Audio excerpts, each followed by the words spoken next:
para aquellos que no hayan podido venir el día de hoy. Estoy compartiendo en pantalla el pizarrón que preparé para el día de hoy y comentaba que en morado está el resumen de lo que vamos a ver el día de hoy, que gira en torno a la pregunta clave siguiente. ¿Las analogías juegan o no un papel crucial en la estructura de las teorías científicas? Norman Campbell decía que por supuesto que sí. Hempel le parecía que sí son útiles, pero no son tan cruciales o necesarias como Campbell lo dice. Y luego Mary Hesse pues va a abonar a este debate, va a encontrar un error en la respuesta de Hempel y finalmente va a defender que sí son importantes las analogías, ¿no? Entonces, este es como el resumen del día de hoy. Y para ello, pues vamos a hablar primero de Norbert Campbell, luego de Hempel y luego de Hesse. Entonces, voy a dejar de compartir el pizarrón para leer la biografía breve. Permítanme un momento, porque quiero poner la cara de Campbell, pero no se abre.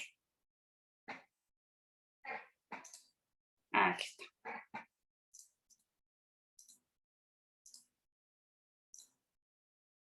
Muy bien. Bueno, pues mientras ven, vamos a leer sus datos. Este hombre, que nació en 1880 y murió a mediados del siglo XX, fue un físico, se formó en Cambridge y trabajó varios años con Thomson, que es el modelo atómico en donde las cargas negativas eran como pasitas en un panqué.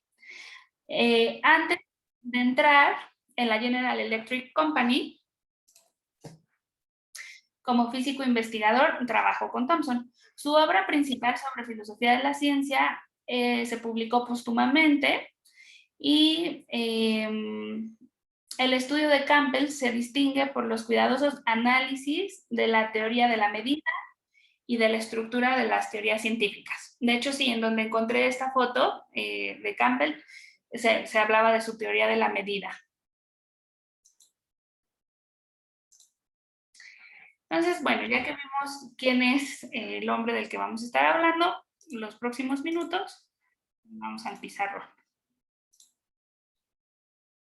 No está mi pizarrón. Perdón.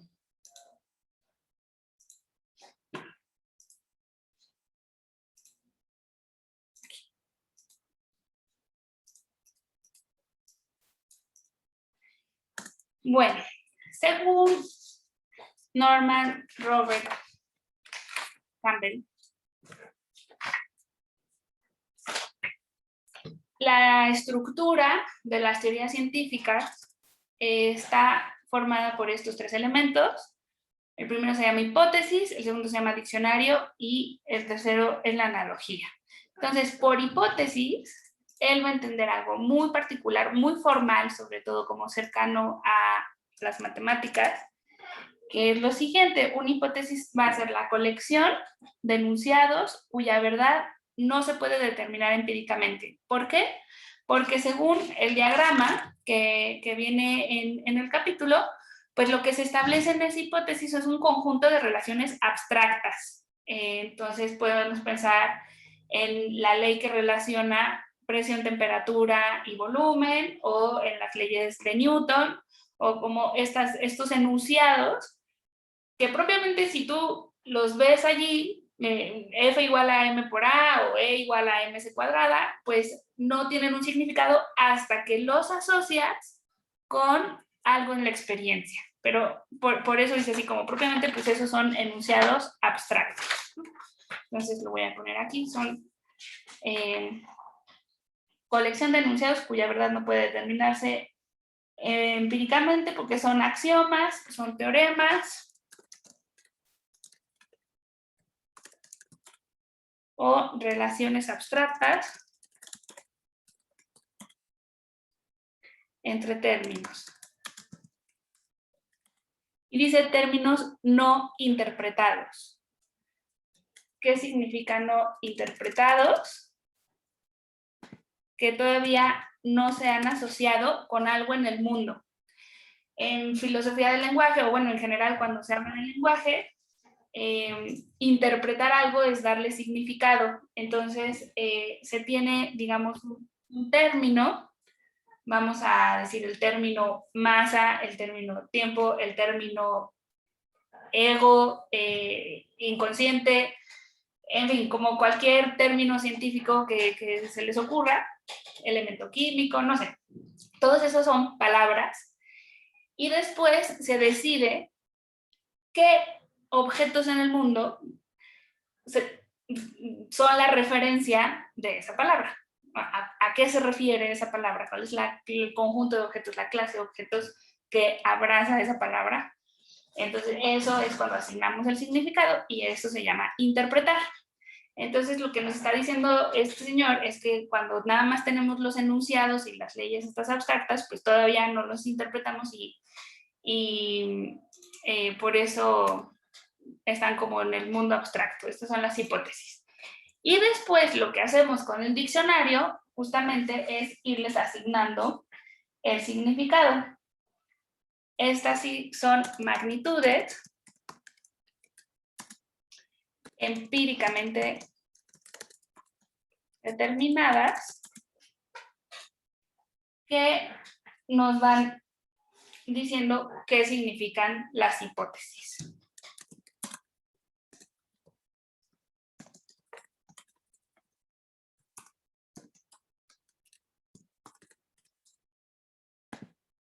Entonces, esa es la estructura básica, hipótesis más diccionario. Es la estructura básica de las teorías científicas, según este hombre, Campbell. Pero después, en la siguiente sección, nos va a decir que esta estructura formal de una teoría, que consta de hipótesis y diccionario, para ser explicativa, debe además ir asociada a una analogía. Entonces, así con esto, digamos, con esos dos elementos, ya tenemos la estructura formal. Pero era indispensable, según él, y esa indispensabilidad es la que va a cuestionar Campbell, será indispensable asociarla con una analogía.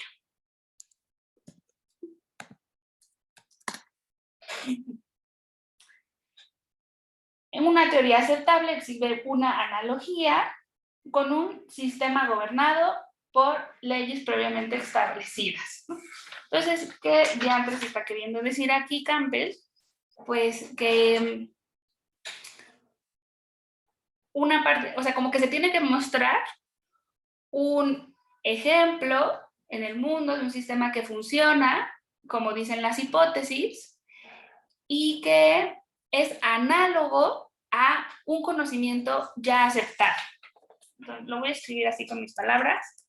Analogía es mostrar un sistema en el mundo que cumple estas hipótesis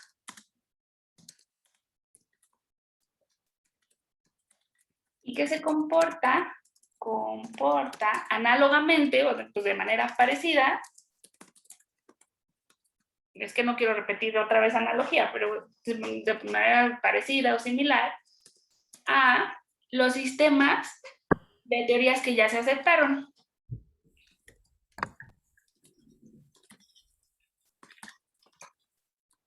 Entonces, hasta aquí, pues han hablado como muy en abstracto estos señores. Reconozco que estas páginas eran un poco densas, entonces voy a hacer todo lo posible por ser clara y dar ejemplos. Y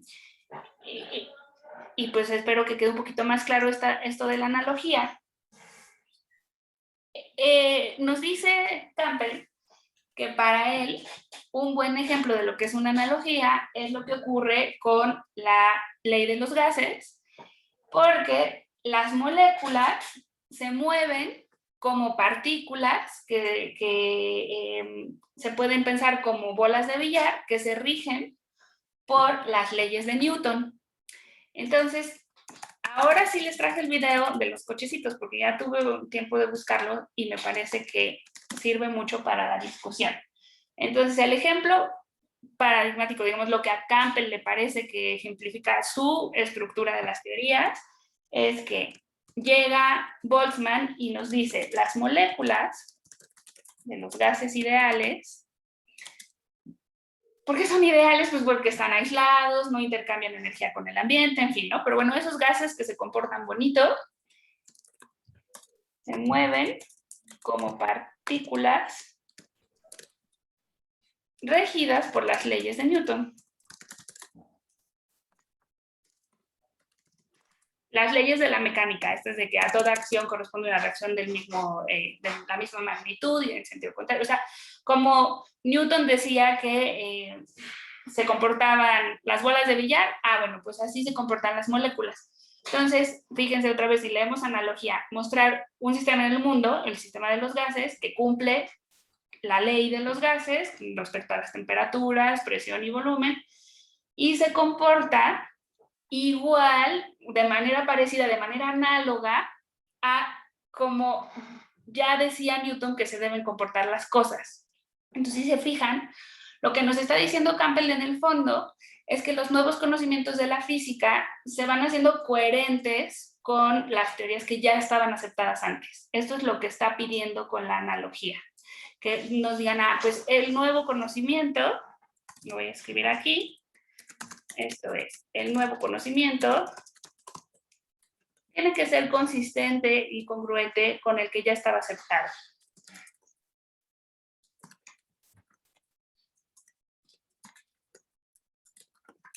En la ciencia.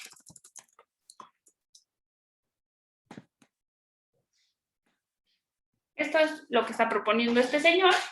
Y para subrayar en morado cuál es su aportación al debate sobre las analogías, pues les está dando toda la importancia del mundo. Para él se tiene que mostrar esta analogía, ¿sale? Entonces voy a compartir el video, espero que sí funcione, de los cochecitos y las moléculas de gas. Para eso necesito ir aquí. Aquí tengo al maravilloso Big.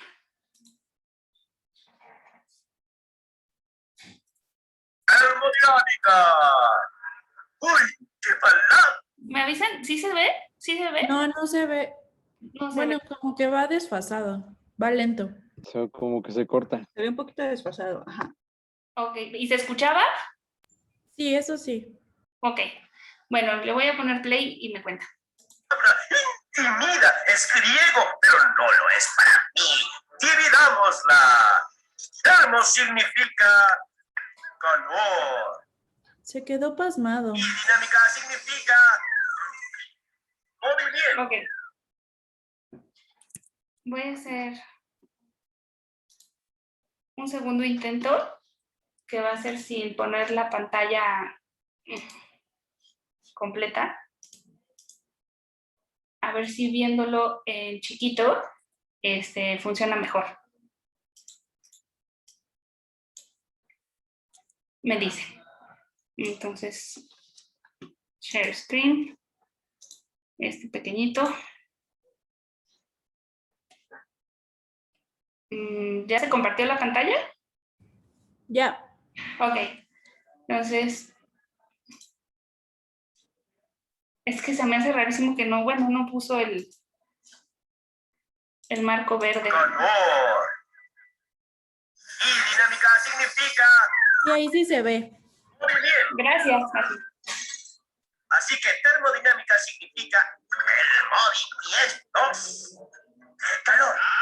El agua fría de este vaso tiene pequeñas partículas llamadas moléculas. Oye, dime, aquí arriba, ¿las moléculas son esas pequeñas partículas que constituyen el agua, el aire y a las personas? Excelente, Josie.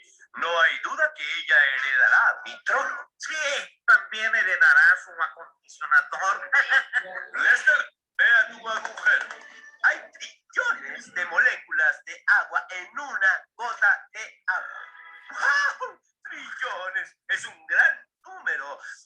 echamos esa agua fría bajo el falsoscopio. Cada uno de esos autos representa una molécula de agua. Mírenlas moverse. Eso significa que tienen energía interna. Pero si se mueven despacio, es porque no tienen mucha energía interna. Ahora, hablemos del agua que llamamos caliente. Bien, al calentar el agua, se incrementa la energía interna de sus moléculas. Falsoscopio, ven acá. Observen, estas son las 500 millas de Indianápolis, pero en pequeño. Si agregamos energía a las partículas del agua por medio del calor, se moverán más rápido. Ahora, el calor es en verdad interesante. Tomaremos las moléculas que se mueven rápidamente aquí y las mezclaremos con las moléculas más lentas del agua fría. Ahora, veamos la carrera. De pronto, tenemos un gran congestionamiento. Los autos rápidos chocan con los más lentos. Cuando esto sucede, los autos veloces bajan su velocidad y los lentos se aceleran. Eso quiere decir que la energía se transfiere de las moléculas de agua caliente a las moléculas de agua fría. Y de pronto, todas las moléculas se mueven a la misma velocidad. El agua caliente se vuelve más tibia que el agua fría y más fría que el agua caliente. ¿Dices que el chocolate frío se calienta porque alguien lo mezcla con chocolate caliente? ¿Y que el chocolate caliente se enfría si alguien lo mezcla con chocolate frío, Lester? Sí, ¿eso dijiste? Bueno, creo que ya termina allí como la parte que les quería mostrar de los coches. Porque... ¿Sí se vio? ¿Sí se escuchó? Sí. Ok, perfecto. Bueno, pues porque así podemos poner como más aterrizado esta propuesta, más aterrizada la propuesta de Campbell, de la importancia de subsumir las nuevas leyes en leyes que ya estaban aceptadas. Muy bien. Entonces, bueno, pues con eso ya concluiría esta parte de Norman Campbell. Solo voy a leer su afirmación respecto a las analogías para ahorita entrar a lo que le responde Campbell. Entonces, Campbell nos dice, si una teoría tiene poder explicativo, entonces exhibe una analogía, un modelo, una semejanza formal, un modelo como este que vimos de los cochecitos, o una semejanza formal con un sistema que estaba gobernado por leyes previamente establecidas. Entonces, esa es la propuesta de Campbell, y cuando discutamos con Campbell lo voy a escribir también en el pizarrón. Ahora, vamos a ver qué dice Campbell.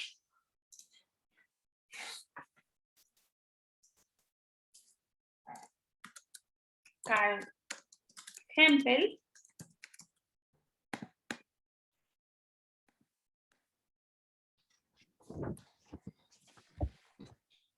también traje la foto, pero creo que la vemos ahorita al final de su postura. Y les leo rapidísimo nada más de dónde salió. Este hombre era alemán, estudió en Gotinga y en Berlín, y era miembro del grupo de Berlín, que era como un grupo de científicos y filósofos que se juntaban a discutir cuestiones lógicas de la ciencia, y que fue muy cercano al Círculo de Viena. Organizaban cada 2 años los congresos juntos, y se marchó a Estados Unidos en 1937, y pues allí conoció a Thomas Kuhn, yo no sé, por los chismes históricos de los filósofos de la ciencia, y bueno, escribió importantes ensayos sobre lógica, explicación científica y estructura de las teorías, que es lo que nos ocupa en este capítulo. Entonces, ¿qué hace Campbell para discutir con Campbell? Pues lo que hace es construir un ejemplo que desde su punto de vista rechaza o debate lo que proponía Campbell. Entonces, ahora sí, aquí arribita lo voy a poner.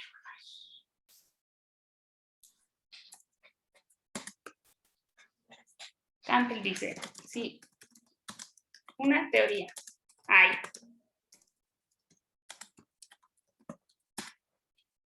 Tiene poder explicativo.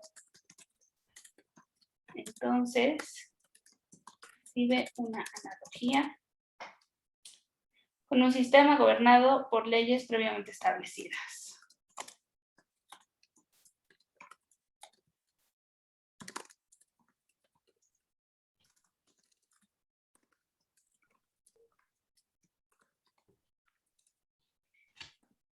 Lo que hace Hempel, y reconozco que esta parte estaba bastante fea porque venían muchas ecuaciones, pero ahorita les quiero decir cuál quiero que sea la actitud en el resto del libro respecto a estos pasajes que están como muy formales. Lo que quiero que hagamos en las clases, pues es concentrarnos en lo que están proponiendo respecto a los métodos de la ciencia, que es lo que hacemos los filósofos de la ciencia, y que no se angustien o no se preocupen por entender como los detalles científicos o matemáticos. Yo sé que aquí hay personas que estudian ciencias y matemáticas, pero los que no, no se preocupen, o sea, como que traten de concentrarse en como la postura general de los autores y qué se está diciendo metodológicamente, ¿no? Entonces esto es lo que espero poder aclarar hoy en el tiempo que me queda. Muy bien, entonces Campbell dijo eso y Hempel le respondió que no era cierto. Ok, entonces lo que afirma Campbell es incorrecto. Para que las teorías sean explicativas, como dice Duhem, lo que tiene que suceder es que unifiquen muchas leyes o muchas fenómenos o situaciones de la naturaleza que estaban inconexos con una sola teoría. Esto es lo que hace Newton y esto le parece maravilloso a Duhem y a Hempel. Entonces, lo que tiene que suceder es que una diversidad de leyes específicas, de leyes experimentales, sí, leyes específicas voy a poner. Podemos pensar como ejemplos pues, en las leyes de Kepler o en las diferentes leyes de los gases, que era la de Ohm, la de Boyle, la de Charlson, así, todas se conjunten en una sola teoría. Entonces, que una diversidad de leyes específicas sean contenidas en la teoría. Déjenme usar las palabras de Hempel. Dice, no es necesario apelar a una analogía.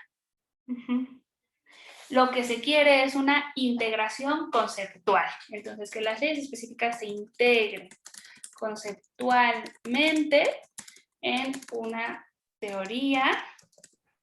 Y sí, aquí pues yo pienso como en el paraguas, ¿no? Voy a poner aquí un dibujito a ver si se puede. Yo creo que sí se va a poder. Con un poquito así, exacto. Entonces aquí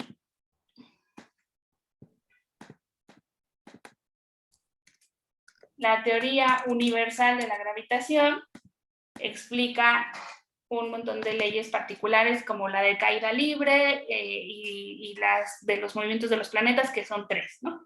Entonces aquí, ay no.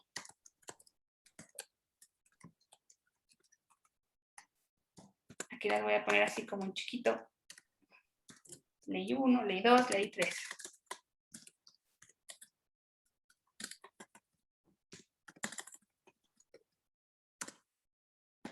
Para Hempel, esto es más importante que las analogías y por eso pues se pelea con Campbell, o bueno, discute, ¿no? Entonces, justo dice, no es necesario, o sea, no es indispensable mostrar analogías como quiere él. Sí, apelar. Para proveer explicaciones, hoy, por favor, científicas. Entonces, ahora sí voy a poner en morado la frase con la que le contesta Hempel. Aquí abajito.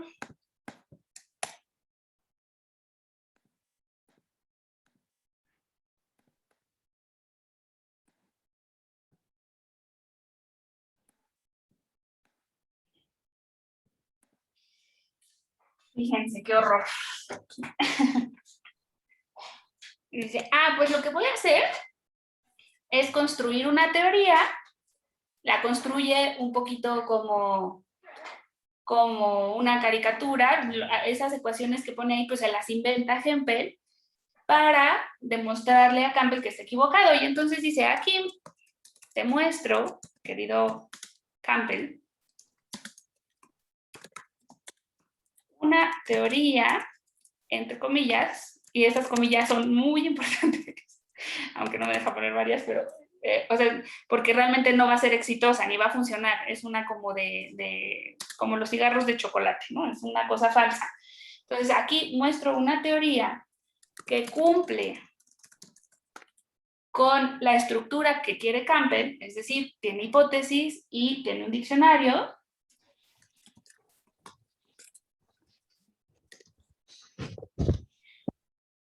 Y es análoga, o sea, tiene una analogía. En particular, el ejemplo que él usa es ser análoga a la ley de Ohm para explicar la resistencia en metales. Este detalle ahorita no importa, si hay tiempo lo explico, pero tiene una analogía con la ley ya aceptada de Ohm.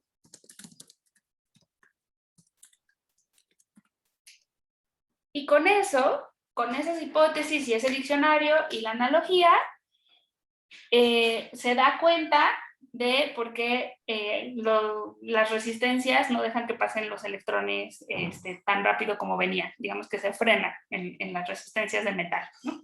Entonces, y con esto se intenta explicar un fenómeno particular.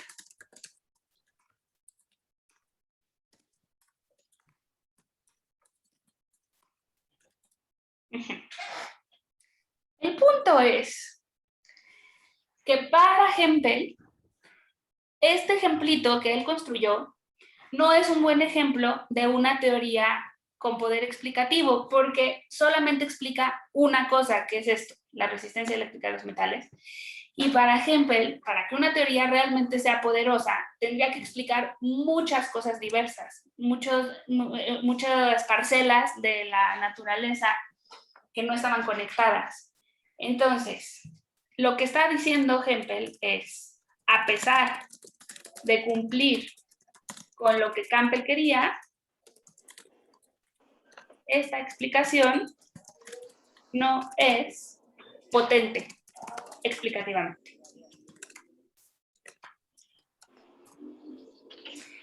Y luego, en ese momento, nuestro autor John Lobbs, en un renglón, dice, pero esta respuesta de Hempel no rebate a la de Campbell.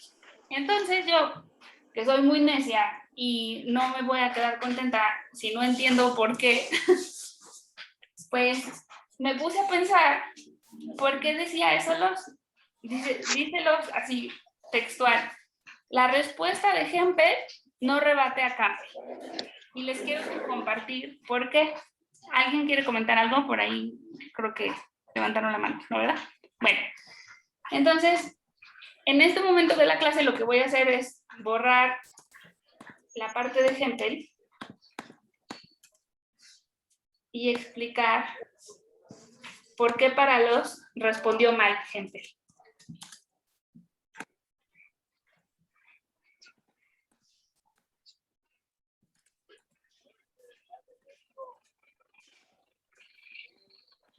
Está muy bueno, ¿eh? Por eso es muy bonita la lógica. Y les quiero decir que no me fue fácil, y les quiero decir que esta es una actitud con la que yo he vivido muchos años, que es cuando algo me cuesta trabajo de entenderlo. Omar, ¿puedes poner por favor mute a tu micrófono? Muchas gracias. Es que se está interrumpiendo. Bueno, la actitud es la siguiente. Si hay algo que nos resulta complejo, yo siempre pienso que las personas que lo escribieron, como John Locke, como Hempel y Campbell, pues fueron capaces de comprenderlo. Y si ellos lo pudieron comprender, cualquiera de nosotros lo podemos comprender. Solo necesitamos, pues, dedicarle algo de tiempo, ¿no? Pero eso es lo que yo siento. Entonces aquí, pues, caí en la provocación de decir, quiero entender por qué no responde y les voy a decir por qué no. Lo que dice Campbell es que hay dos tipos de teorías. Las que sí explican y las que no. Entonces, entre todas las teorías que existen, nos podemos dividir entre teorías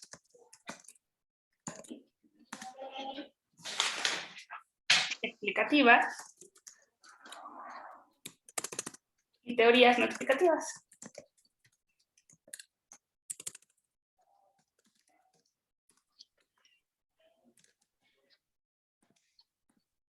Entonces a estas de acá las voy a caracterizar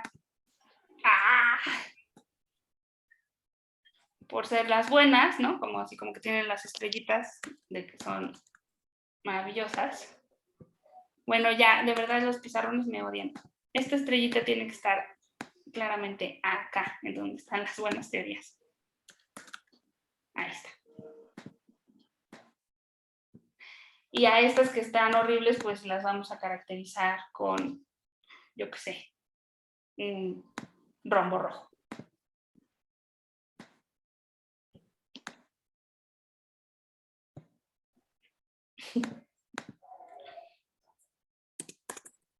Ya, más o menos lo logré.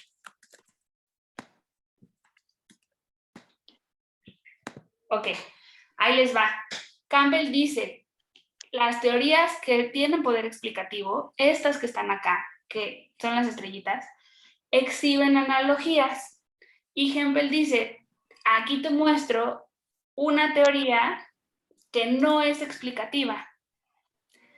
Y entonces los dice, pues felicidades, Campbell, pero Campbell nos estaba hablando de cómo eran las que sí son explicativas y tú nos viniste a hablar de una que no lo es. Entonces realmente tu respuesta pues no rebate a lo que dice Campbell. Aquí me voy a detener un momentito para preguntarles, ¿esto que les acabo de explicar queda claro? ¿Mejora la cuestión de la pelea entre estos dos hombres? Sí, o sea, Campbell buscaba justo como un modo como de verificación, digamos, a través de las analogías formales, ¿no? Uh-huh. Y Hempel, pues sí ofrece una teoría no explicativa, pero eso más bien aporta en lugar de estar en contra de Campbell. Exacto. O sea, creo que es importante decir que no por esto todo lo que dijo Hempel lo vamos a tirar a la basura. O sea, lo que sí es rescatable es que nos está dando otra opinión, otra perspectiva de lo que se puede valorar en una teoría, además de las analogías formales, que era lo que le parecía que estaba bien a Campbell, pues a Hempel y a Dudem le parecía que era más importante la subsunción de varias leyes bajo una misma teoría, ¿no? Entonces esa aportación, pues claro que abona al debate y a la comprensión de las teorías científicas. Y desde el punto de vista meramente lógico, pues John Locke nos dice que lo único que hizo fue mostrar un contraejemplo, pero de unas teorías que no eran de las que estaba hablando Campbell. Muy bien. Bueno, en este terreno, y para ir cerrando, voy a agregar la postura ay, no, de Hesse.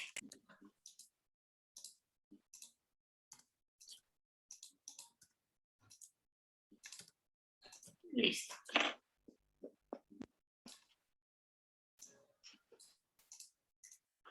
Mary Hesse. Ahí sí les quiero mostrar quién es. Y vemos la foto también de ejemplo. Entonces aquí, espérenme 2 segunditos. Ok. Esto cerrar. Y vamos a ver. Es que encontré una página sobre Mary Hesse con todas sus publicaciones y con una selección de las más importantes. Entonces, es un súper personaje de la filosofía de la ciencia. Si cualquiera de ustedes quiere escribir una tesis para la licenciatura sobre Mary Hesse, yo con todo el gusto del mundo puedo asesorarlos. Entonces, aquí están las 2 fotos y a ver si me deja abrirlas. No. Ahí está. Ahí está Hempel, que ya terminamos de hablar de él. Y ella es Mary Hesse. ¿Sí se vio? ¿Sí se vio Hempel y se ve Mary Hesse?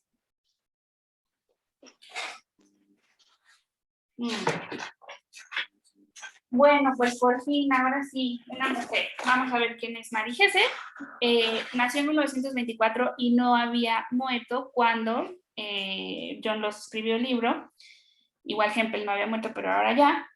Y está mal traducido, dice, es lectora, pero no, esto es porque en inglés se dice lecturer, que es en español docente o, si ya lleva muchos años, catedrático.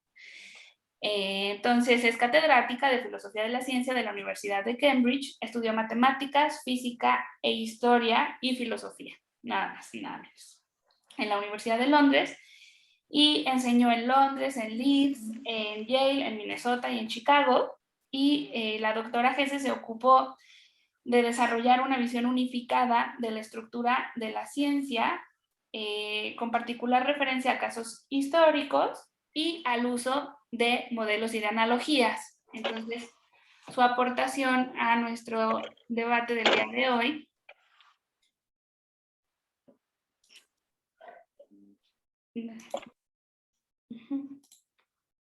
es el siguiente. Muy bien.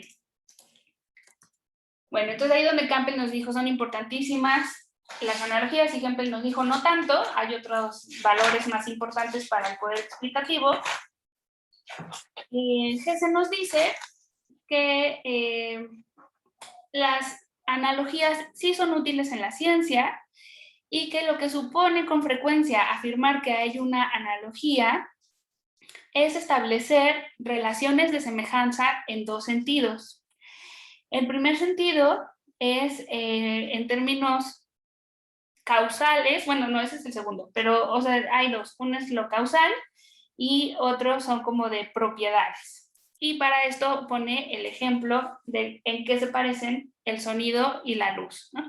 Viajan a cierta velocidad, se comportan como ondas, se pueden interferir, en fin. Entonces, vamos a ir escribiendo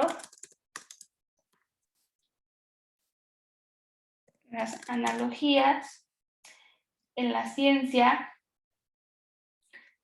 Establecen relaciones entre el sistema conocido y el que se quiere explicar. Establecen relaciones de semejanza entre los 2 sistemas, entre las propiedades,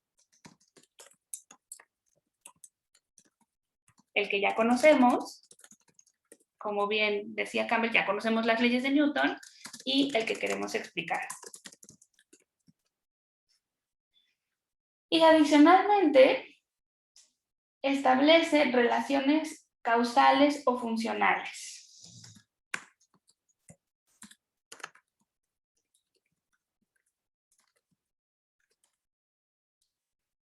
Entonces aquí, como decíamos, utiliza el ejemplo de cómo la luz se parece al sonido. Para resumir, se comportan como ondas, se refractan, se reflejan, etc., ¿no? a veces, porque la luz a veces se comporta como partícula, pero cuando se comporta como onda, se parece un montón al sonido.